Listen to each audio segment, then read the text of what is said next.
समय की बात है। चंदनपुर गांव में एक भाई और एक बहन रहते थे।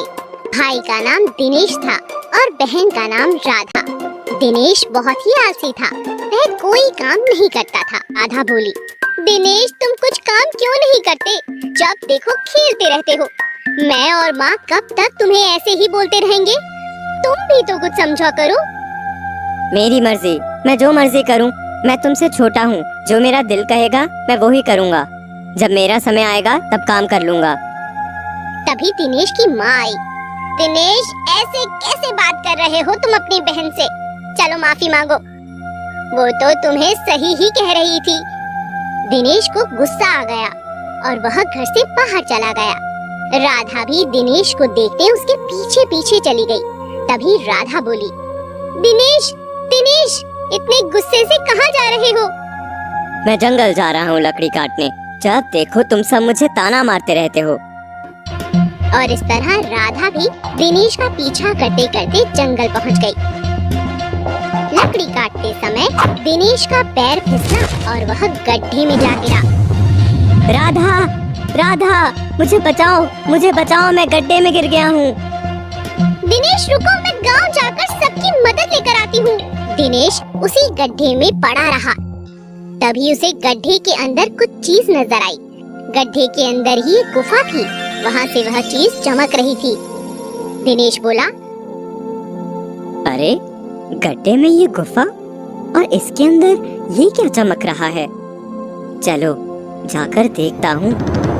दिनेश जैसे ही जाने लगा तभी उसके पास एक परी आई और बोली, ठहर जाओ बेटी, तुम उस चमकती हुई जगह पर जाना चाहते हो?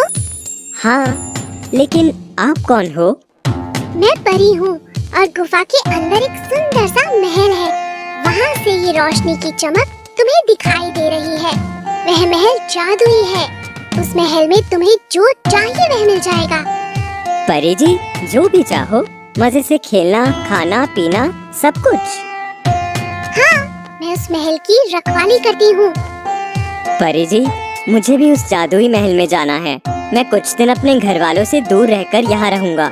मेरे घर वाले तब मुझे समझेंगे। तुम महल में तो रह सकते हो, लेकिन मेरी इजाजत के बिना बाहर जा नहीं सकते। हाँ परी जी, ठीक है। तभी दिनेश गुफा के अंदर गया और दूसरी तरफ निकलकर उसने बहुत बड़ा विशाल महल देखा। वह बोला, कितना सुंदर महल है। अब तो मैं मजे से रहूँगा, खाऊंगा, पीऊंगा। दिनेश महल के अंदर गया और महल का दरवाजा बंद हो गया। तभी दिनेश महल से बोला, जादुई महल, चलो मुझे सोना है।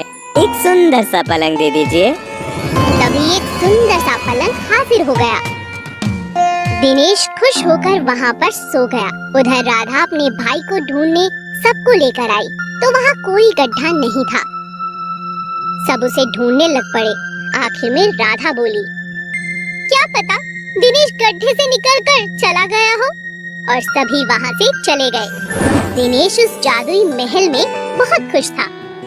जब वह खाने को मांगता तो खाना आ जाता। अब वह दिन भर अंदर कूदता खेलता रहता। दिनेश कुछ दिन तक तो खुश था, लेकिन फिर उदास रहने लगा।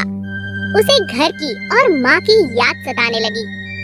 और एक दिन उसने खुद से कहा, मुझे सबकी याद आ रही है। मैं इतने दिनों से यहाँ हूँ, सब बड़े परेशान हो रहे होंगे। मुझे जाना चाहिए।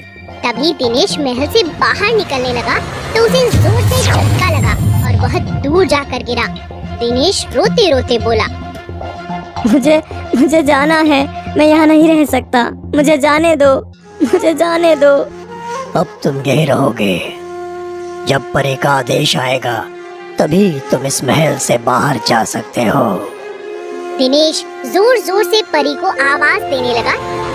तभी परी आ गई और कहने लगी, क्या हुआ दिनेश? परी जी, मुझे यहाँ नहीं रहना, मुझे घर जाना है। लेकिन तुम ही तो चाहते थे कि ऐशो आराम से रहो। नहीं, मुझे बस अपने परिवार के पास जाना है। मैं अब सब काम करूँगा। अपने घर वालों को शिकायत का मौका नहीं दूंगा। तभी परी ने उसकी बात मानी और जादुई महल से उसे आजाद कर दिया। दिनेश दौड़ते हुए अपने घर पहुंचा। वहाँ सब आराम से अपना काम कर रहे थे। अरे दिनेश, क्या हुआ? तुम तो अभी अभी जंगल गए थे ना, लकड़ी काटने। मैं भी तुम्हारे साथ ही थी, लेकिन तुम दिखे नहीं, तो फिर मैं वापस आ गई। दिनेश सोचने लगा। मैं तो काफी दिन से घर से बाहर था, उस जादुई महल में था, लेकिन राधा ऐसा क्यों बोल रही है कि मैं अभी गया था? तब दिनेश को पता चला कि जब तक वह जादुई महल में था, समय वहीं रुका हुआ था। राधा सब भूल चुकी थी, इसीलिए किसी को पता नहीं चला ये सब जादुई महल का जादू है, जो सिर्फ दिनेश ही जानता है।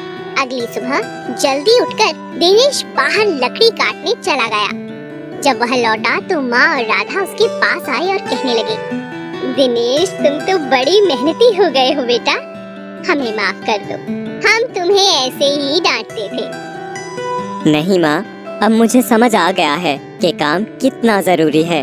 अब मैं आराम नहीं करूँगा, काम करूँगा। इस तरह माँ और राधा ने दिनेश को गले लगा लिया। मेहनत और परिश्रम ही इंसान की असली पहचान है।